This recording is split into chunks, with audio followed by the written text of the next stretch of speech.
నేను హరీష్ రావుకు 4 పేజీలు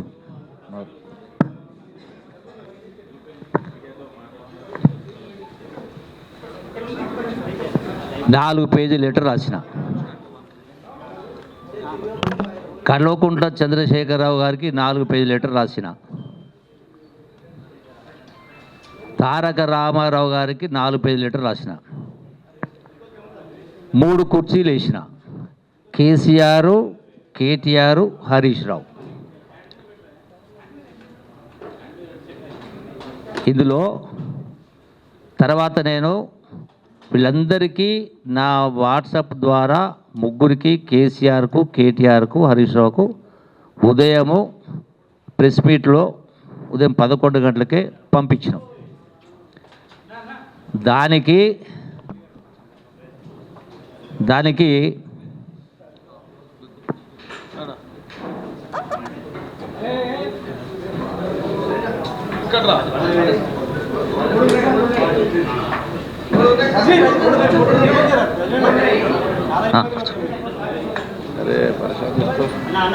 అయితే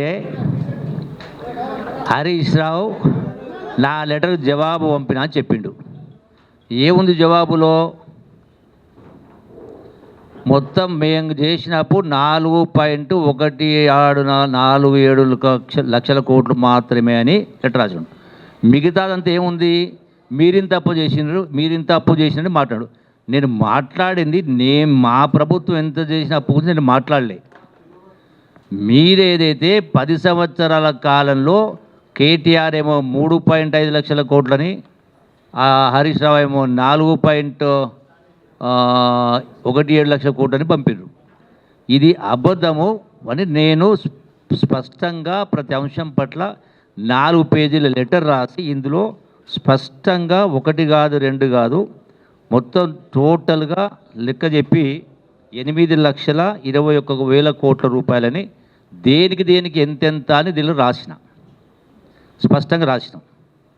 ప్రతి అంశం పట్ల టోటల్గా విడమరిచి విశదీకరించి మీ చేసిన అప్పులు, మీరు పెట్టిపోయిన బకాయిలు మొత్తం కలిపి 8,21,000 కోట్లను రాసినాం. నేను ఉదయం కూడా మళ్ళీ ఏం చెప్పినా, నిన్న ఏదో తెలంగాణ భవన్కు రాలేదు, పారిపోయిండు, సీబు రక్తం అని మాట్లాడాడు. మా ఇంట వంట లేదు, నేను ఎక్కడ కూడా ఏ విషయంలో కాంప్రమైజ్ అయ్యేటోని కాదు అని చెప్పి ఉదయం 11 నేను నా దానికి కట్టుబడి ఉన్నా. ఇలా సాయంకాలం 4 గంటలకు ఇదే ప్రెస్ క్లబ్లో ఇక్కడికి రమ్మని ఆహ్వానించినాం. ఎందుకు రాలేదని అడుగుతున్నా. నీవు పంపించిన సొల్లు కబురు, సొల్లు పురాణం, నేను అడిగిన దానికి జవాబు చెప్పకుండా ఇది కూడా మీకు పంపిస్తా. మీరు కూడా నేను పంపిన లెటర్ను, ఆయన పంపిన లెటర్ను మీరు చదివి దీనిపైన మీ విశ్లేషణ రాయండి. నేను అడిగిన దానికి సమాధానం చెప్పకుండా దాటేసి మేము 4.17 లక్షల కోట్లు అంటే నేను ఎప్పుడెప్పుడు దేనికి ఎంత అని చెప్పి రాసినప్పుడు దానికి అదే విధంగా సమాధానం రాయాలి కదా. ఈ ప్రశ్నకు జవాబు అంటే ఇది ఫెయిల్ అయినట్ట, పాస్ అయినట్ట? అరే నేను అడిగింది ఏంది, మీరు జవాబు ఇచ్చింది ఏంది? మీ 10 సంవత్సరాల కాలంలో చేసిన అప్పులు, మీరు మిగిలిచ్చిపోయిన బకాయిలు కలిపి 8,21,000 కోట్లని ఫైనాన్స్ డిపార్ట్మెంటు అధికారిక లెక్కల ప్రకారం దేనికి ఎంతెంత ఎప్పుడు పంపిస్తే మీరేం చేసిండ్రు? దానిలో మేము ఇంతే అని పంపించిండ్రు. అయితే మీరు కార్పొరేషన్ ద్వారా తీసుకున్న అప్పును ఇది మా ప్రభుత్వం చెయ్యలేదని మళ్ళీ చెప్తే, మీరు కార్పొరేషన్ దేనికి తీసుకున్నారు? కాళేశ్వరం కార్పొరేషన్ మీద అప్పు తీసుకున్నారు. కాళేశ్వరం కార్పొరేషన్ పైన ఏం చేసింది? కాళేశ్వరం అప్పు తీసుకొని కాళేశ్వరమో, పాలమూరు ప్రాజెక్టు, ఇరిగేషన్ ప్రాజెక్టు కట్టిండ్రు. ప్రభుత్వం అప్పు కట్టదు, కాళేశ్వరం ప్రాజెక్టు కార్పొరేషన్ కట్టదు అన్నారు. కాళేశ్వరం కార్పొరేషన్కు ఆదాయం ఎక్కడిది? కాళేశ్వరం కార్పొరేషన్ ప్రాజెక్టులు కట్టించారు అంటే ఆ ఆదాయం ప్రజల నుంచి, రైతుల నుంచి ఆ డబ్బులు వసూలు చేస్తారని అడిగిన. దానికి సమాధానం లేదు. సమాధానమే దీనికి మాట్లాడలే. అట్లాగే మంచినీటికి సంబంధించి మిషన్ భగీరథ పైన సుమారుగా 40,000 కోట్ల రూపాయలు అప్రాక్సిమేట్లీ, సబ్జెక్ట్ టు కరెక్షన్, ఈ ఈ ఈ యొక్క మిషన్ భగీరథ తీసుకున్న అప్పు పైసలు ఎవరు కడతారు? ప్రభుత్వం కాదా? మీరు కట్టిండ్రు కదా. మీరే మీ ప్రభుత్వంలో కేసీఆర్ ప్రభుత్వం ఉన్నప్పుడే కొన్ని మాసాల పాటు మీరు అప్పు వడ్డీ ఆ బ్యాంకులకు మిషన్ భగీరథ కార్పొరేషన్ ద్వారా అట్లాగే కాళేశ్వరం కార్పొరేషన్ ద్వారా తీసుకున్న అప్పులకు మీరు వడ్డీ కట్టిండ్రు కదా. మరి మీరు ప్రభుత్వం కట్టకపోతే ప్రభుత్వంకి ఎందుకు కట్టిండ్రు? నేను ఇవన్నీ కూడా వరుసగా పూసగుచ్చినట్టుగా నేను రాసిన ఇవన్నీ కూడా మీకు అన్ని పత్రికల వాళ్లకు నేను ఈ యొక్క లెటర్స్ కూడా ఇచ్చిన, నేను దాచిపెట్టలే కదా, ఇచ్చిన కదా. దీనికి సమాధానం చెప్పకుండా మీరేం తప్పు చేసినా అరే మరి నేను ఎంత తప్పు చేసినా కదా. నేను ఛాలెంజ్ చేసింది కేటీఆర్ మాట్లాడిన 3,50,000 కోట్లు అప్పు మాత్రమే, 4 లక్షల కోట్లు అప్పు మాత్రం వాళ్ళిద్దరు మాట్లాడినప్పుడు తప్పు, శుద్ధ అబద్ధం. అది కాదు, మీ అప్పు బకాయిలు కలిపి 8,20,000 కోట్లు అని మీరు ప్రతి అంకె అక్షరం ఉంది. దేనికి ఎంతెందరూ ఉంది, 4 పేజీలు రాసినాం. దానికి ఈయన ఒక పేజీ హరీష్ రావు ఒక పేజీ జవాబు పంపి మేము 4,17,000 కోట్లు అప్పు చేసినాం, మీరెంత అప్పు చేసినారు అని మాట్లాడుతున్నాడు. మరి నేను ఎంత చేసింది, మా ప్రభుత్వం చేసి నేను మాట్లాడలేదే, నేను ఛాలెంజ్ చేసి దానిపైన కాదు కదా.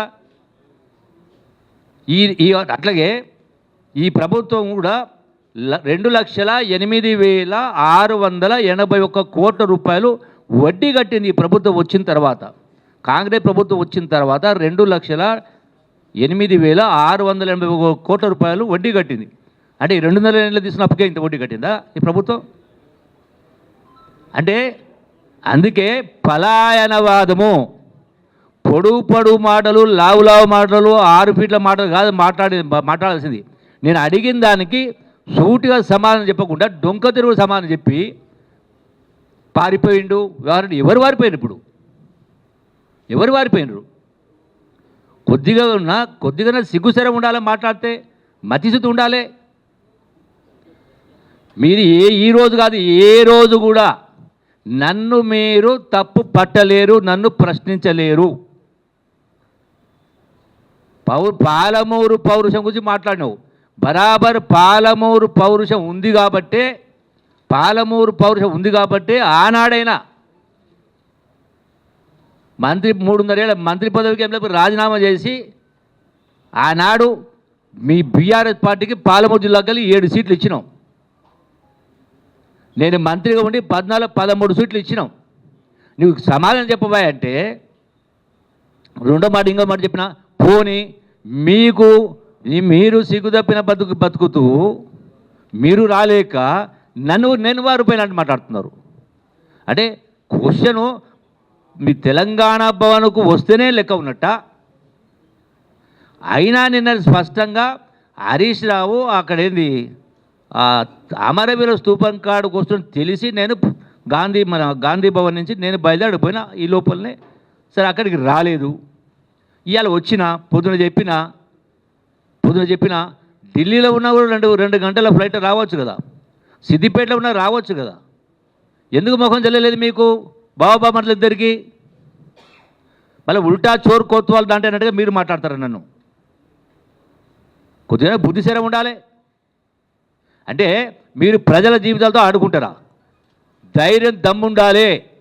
నేను తప్పు చేసి నేను క్షమాపణ చెప్తా. అరే మీరు ఉన్న వాస్తవాలు ఇవి ఉంటే మీరు అబద్ధాలు ప్రచారం చేసుకుంటున్నారు. మీ సోషల్ మీడియా ద్వారా నెలకు ₹1 కోట్ల జీతాలు చెల్లించి అబద్ధాల ప్రచారం మీరు చేసుకుంటూ దమ్ము ధైర్యం లేక మీరు రాక మళ్ళీ నన్ను మాట్లాడతారా? నేను చెప్పిన ఇప్పటికి కూడా నేను కట్టుబడి ఉన్నాన్న. పోనీ ఇప్పుడు నువ్వు రాసినావు కదా, 4 లక్షల ఒకటి రాసినావు కదా, మరి దీనికి సమాధానం ఎందుకు రాయలే? నేను రాసినా కదా, నేను రాజీనామా కట్టుబడి ఉన్నాను. ఈ 4.17 లక్షల కోట్లు అన్నావు కదా, కేటీఆర్ 3.5 కోట్లు అన్నావు కదా. నేను రాసిన లెటర్లో జవాబు నేను నా రాజీనామాకు ఎమ్మెల్యే పదవికి మంత్రి పదవికి కట్టుబడి ఉన్నారు రాసిన. మరి మీరెందుకు రాయలే? మీరు రుజువు చేయగలిగితే మీరెందుకు రాయలే? నిజంగా మీ లెక్కలు దొంగ లెక్కలు కావు, కరెక్ట్ అయితే మరి మీరెందుకు రాజీనామా చేస్తాను అంటలేరు? ఇప్పుడు కేసీఆర్ తోటి మాట్లాడేమని చెప్పినా ఎందుకు మాట్లాడిస్తలేరు? నా లెక్కలు తప్పు అని కేసీఆర్ తోటి 1-2 సరే అసెంబ్లీకి రాకపోయే, పదే పిలిచిన రాకపోయే, నేను మాట్లాడిన లెక్కలు అబద్ధమని మీ మామతోటి మీ తండ్రి గారితోటి కల్వకుంట్ల చంద్రశేఖరరావు గౌరవనీయులు మాజీ ముఖ్యమంత్రి సరే మాట్లాడించండి అంటున్నా. ఈ లెక్కలు తప్పు అని చెప్పమని అంటున్నా. కేసీఆర్ గారు ఇవన్నీ వింటున్నారు, చూస్తున్నారు కదా. మీ కొడుకు చెప్పినవి, మీ అల్లుడు చెప్పినవి ఇవి అబద్ధాలా నిజాలా చెప్పాలి కదా. మళ్ళా ఉల్టా తెలంగాణ భవన్కు రాలేదు, పారిపోయిండు, చీము రక్తం ఉంటే పాలమూరు పౌరుషం ఉంటే మాట్లాడతారు. నేను ఏ విషయమైనా చివరిదాకా ఏ అంశమైనా వదిలిపెట్టను కాదు, కట్టుబడి ఉండటోని. నా లెక్కలు కరెక్ట్ కాకపోతే మళ్ళీ పదే నేను దీనికి కట్టుబడిన ఎందుకు చెప్తున్నా. నేను రాసిన లెటర్లో నిన్న మాట్లాడిన ప్రశ్నల మాట్లాడిన ఒక్క అంకె తప్పున్నా నేను రాజీనామాకు సిద్ధమని చెప్తున్నా. మీరు ఎందుకు చెప్తలేరు ఆ మాట? ఎందుకు ఇక్కడికి రాలేదు? మరి ఇప్పుడు ఎవరు అడుగుతున్నాడు మిమ్మల్ని? కనీసం వచ్చే ప్రయత్నం కూడా చేయలేదే. అందుకే నేను రాష్ట్ర ప్రజానీకానికి విజ్ఞప్తి చేస్తా ఉన్నా, దయచేసి మాయ మాటలకు మోసపోవద్దు. వాస్తవాన్ని సోషల్ మీడియా చూసి అవే నిజాలు అనుకోవద్దు. సోషల్ మీడియాలైనా నిజాలు ఉన్నాయి, అబద్ధాలు ఉన్నాయి. ఏది కరెక్టో, ఏది నిజమో, ఏది అబద్ధమో తెలుసుకోకుండా ఇంతమంది వందలాది బిడ్డల ప్రాణత్యాగాలు చేస్తే ప్రజల జీవితాలతో ఆడుకుంటా ఉన్నారు. నిజం చెప్పడానికి కూడా ధైర్యం ఉండాలి, పౌరుషం రోషం ఉండాలి. ఎంత ఏదో చాకచక్యంగా మాటలకు గారడి చేయడం గొప్ప కాదు. నైజం కనపడతా ఉంది. నేను నా దానికి కట్టుబడి చెప్పన్నా. ఇప్పటి దాని కూడా ఆ నోట్లోకి వెళ్ళి వాళ్ళ మాటనే వస్తలేదే. మేము అబద్ధమైతే, మా మాటలు అబద్ధమైతే మేము రాజీనామా చేస్తాం ఎందుకు చెప్తలేరు? మరి నిజంగా మీకు కరెక్ట్ అయితే నేను రాసిన దాని మీద జవాబు చెప్పమంటే మీ ప్రభుత్వం ఎన్ని అప్పులు చేసింది, మా ప్రభుత్వం ఎన్ని అప్పులు చేసింది నేను చాలా చేయలే. మా ప్రభుత్వం 2,08,000 కోట్ల వడ్డీ కట్టిందని చెప్పిన. ఇది కూడా నేను చెప్పిన, నేను మాట్లాడిన మళ్ళీ కూడా చెప్తా ఉన్నా. క్వశ్చన్ నేను ఛాలెంజ్ చేసింది, మీరు చెప్పింది తప్పు. 3,50,000 కోట్లు కాదు, 4,00,000 కోట్లు కాదు. మీరు చేసిన అప్పులు, మీరు మిగిలించుకున్న బకాయిలు కలిపి 8,20,000 కోట్లు రాసిన. అదే నేను గడిపి సంతకాలు పెట్టి నేను వాట్సాప్లో పంపించిన, లెటర్ ద్వారా పంపించిన, మెయిల్స్ ద్వారా కూడా పంపించారు. ఇంకా మెయిల్ అడ్రస్ వాళ్ళు పంపమంటే ఇప్పటిదాకా వాళ్ళ మెయిల్ అడ్రస్ పంపలే. అయినా వాట్సాప్ ద్వారా పంపించిన. ఆయన కూడా వాట్సాప్ పంపించండి. ఇది వాట్సాప్ వచ్చింది అంటే అడిగిన దానికి తప్ప అన్నిటికి సమాధానం చెప్పిండు. అన్నిటి అడిగిన దానికి తప్ప. దీన్నే పలాయనవాదం అంటారు. అందుకే ప్రజలకు నేను చెప్తున్నా, అదే మీరు 10 సంవత్సరాలు కేసీఆర్ గారు 10 సంవత్సరాలు ముఖ్యమంత్రిగా ఉన్నారు, హరీష్ రావు ఫైనాన్స్ మినిస్టర్గా ఉన్నాడు, ఇరిగేషన్ మినిస్టర్గా ఉన్నాడు, కేటీఆర్ అదే బీఆర్ఎస్ పార్టీ వర్కింగ్ కమిటీ 10 సంవత్సరాలు మంత్రిగా చేసినారు. ఎందుకు మీకు ధైర్యం లేదు నిజాలు మాట్లాడడానికి? అంటే కేవలం 4 మాటలు మాట్లాడేసి, అబద్ధాలు మాట్లాడేసి ఇలా ప్రజలను మభ్యపెట్టే కార్యక్రమం చేస్తూ ఉన్నారు. ఇప్పటికైనా విలువలతో బతకండి, పద్ధతి ప్రకారం మాట్లాడండి, నిజాయితీగా మాట్లాడండి. ఎన్నిసార్లు ఒక మనిషి ఒకసారి అబద్ధం చెప్పవచ్చు, కానీ ఒకే మనిషి 10 సార్లు 100 మందిని 100 లక్షల మందిని మీరు నమ్మించలేరు. నిజంగా కరెక్ట్ పరిపాలన చేస్తే ఈ పరిస్థితి ఎందుకు వచ్చేది? మీకు ఈ దుస్థితి ఎందుకు వచ్చేది? అబద్ధాలు చెప్పాలి. అందుకనే మళ్ళీ చెప్తా ఉన్నా, ఏ వ్యక్తికైనా, ఏ సంస్థకైనా, ఏ పార్టీకైనా మూలం బేస్ అనేది ఒక నమ్మకం, ఒక విశ్వాసం. అదే ప్రధానమైనటువంటి పెట్టుబడి, ప్రధానమైనటువంటిది అది లేదు, అది లోపించింది. నేను మళ్ళీ చెప్పిన ఇవాళ చెప్తా ఉన్నా, తెలంగాణ రాష్ట్ర సాధన కోసం వందలాది మంది బిడ్డల ప్రాణత్యాగాలు అయితే చేసినరో వాళ్ళు కూడా మనలాగే ఏదో రకంగా బతికేవాళ్ళు. కానీ మా చావులతో తెలంగాణ రావాలి, వచ్చిన తెలంగాణ పచ్చగుండాలి, యావత్ తెలంగాణ రాష్ట్ర అన్ని వర్గాల ప్రజలు సంతోషంగా సుఖంగా ఉండాలి, వాళ్ళు కష్టాలు తొలగిపోవాలని ఇంతమంది వందలాది మంది బిడ్డలు ప్రాణత్యాగాలు చేస్తే, అంటే ఒక పవిత్ర ఉద్యమం, ఒక పవిత్రత, ప్రపంచంలోనే అతి గొప్ప ఉద్యమం, యావత్ తెలంగాణ సమాజం సంఘటితమైంది. ఆ పవిత్ర ఉద్యమానికి 10 సంవత్సరాల పరిపాలనకు పొంతన లేదు. భూమికి ఆకాశం మధ్య వ్యత్యాసం ఉంది. ఇది కరెక్ట్ కాదు. ఇప్పటికైనా బుద్ధి తెచ్చుకొని నిజంగా మీకు పౌరుషం రోషం అనేది ఉంటే ఇప్పటికైనా మాది ఈ లెక్కలు మేము రుజువు చేయలేకపోతే మేము కూడా రాజీనామాకు సిద్ధమని ఒక మాట మాట్లాడండి. రేపు అసెంబ్లీ సాక్షిగా కూడా కేసీఆర్ రాడు. ఎందుకు రావట్లేదు? పోనీ రాలేదు, ఇదంతా కూడా 2-3 రోజులు చర్చ జరుగుతుంది కదా. కనీసం ఒక ప్రెస్ మీట్ పెట్టి ఇది వాస్తవాలని కేసీఆర్ ఎందుకు చెప్పలేకపోతున్నాడు? నా అంకెలు తప్పు, కేటీఆర్వి హరీష్ రావు నిజమని ఒక మాట చెప్పావే కదా, ఒక పలుకు పలుకోవచ్చు కదా, ఏ నోటి ముత్యాలని రాలేవు కదా. ఇప్పటికైనా బుద్ధిగా ఉండడం చెప్తా ఉన్నా, ఇప్పటికైనా కొంత నిజాయితీగా మాట్లాడని చెప్తున్నా. ఎన్నిసార్లుగా మభ్యపెట్టే మాట్లాడతారు? రాష్ట్రాన్ని అప్పుల కుప్పగా మార్చిండ్రు. ఇలా నెలకు 6,000 కోట్ల రూపాయల వడ్డీ కట్టాల్సి వస్తూ ఉంది. మీరు గొప్పగా పరిపాలన చేసినది ఇప్పటిదాకా ప్రచారం చేసుకుంటారో అది వాస్తవం కాదు. ఇప్పటికైనా మీరు దీనిపైన మొదలు నేను నిన్న కూడా చెప్పిన, ఈరోజు ఉదయం కూడా చెప్పిన, ఇది మీరు రుజువు చేయలేకపోతే, మీరు చెప్పింది వాస్తవమైతే మీది అబద్ధమని నేను రుజువు చేసిన. దీనిపై నేను అడిగిన సమాధానం చెప్పలే. కేటీఆర్ నుంచి కూడా రాలే, కేసీఆర్ నుంచి స్పందన రాలే. దీనికి ఖర్చు ఎంత తెలకాయదంది? నిజాయితీ ఉంటే 5 పైసలు కావచ్చు, 10 పైసలు కావచ్చు. ఎందుకు నేను అడిగిన దానిపైన, నేను రాసిన దానిపైన వివరణ ఇవ్వచ్చు కదా, ఎందుకు ఇస్తలేరు? నిజం తెలిసిపోయింది కదా, ఎవరి పౌరుషమో ఎవరి రోషమో తెలిసిపోయింది కదా. నేను అడిగిన దానిలో ఒక్క దానికి కూడా సమాధానం లేదు.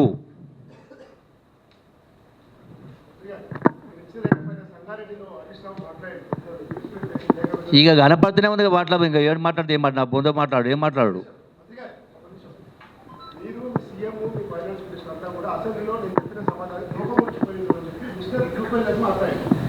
ఇది దొంగ అని అరిచినట్టుగా ఉంటుంది. తలకాయ కోసి ముందర పెడితే కాదు పుచ్చకాయ ఏమంటారే, పట్టినోడు పరకంటే కాదు జల్లు అని అంట. హరీష్ రావు అంటాడు, కేటీఆర్ అంటాడు. అరే నేను ఇంత స్పష్టంగా దానిపైన తెలుగు రాదా?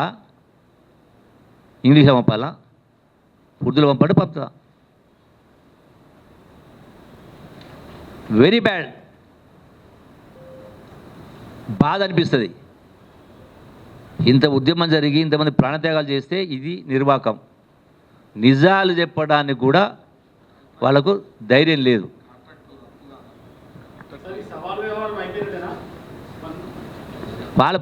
వాళ్ళు తోక పొడిచిండ్రు. ఏదైతే మాట్లాడినరో పౌరుషం ఉందా, రోషం ఉందా, చీముందా, రక్తం ఉందా అనేది అది వాళ్ళకు వర్తిస్తుందా, నాకు వర్తిస్తుందా? నిజంగానే నాకు తప్పు ఉంటే నేను మళ్ళీ ఎందుకు పొద్దున 11 కూడా వచ్చి ప్రెస్ మీట్ పెట్టినా, మళ్ళీ వచ్చినప్పుడు ఎందుకు ఇక్కడ కూర్చున్నా? ఎందుకు వాళ్ళ కోసం 3 కుర్చీలు పెట్టినాం ఇక్కడ? కేసీఆర్, కేటీఆర్, హరీష్ రావు.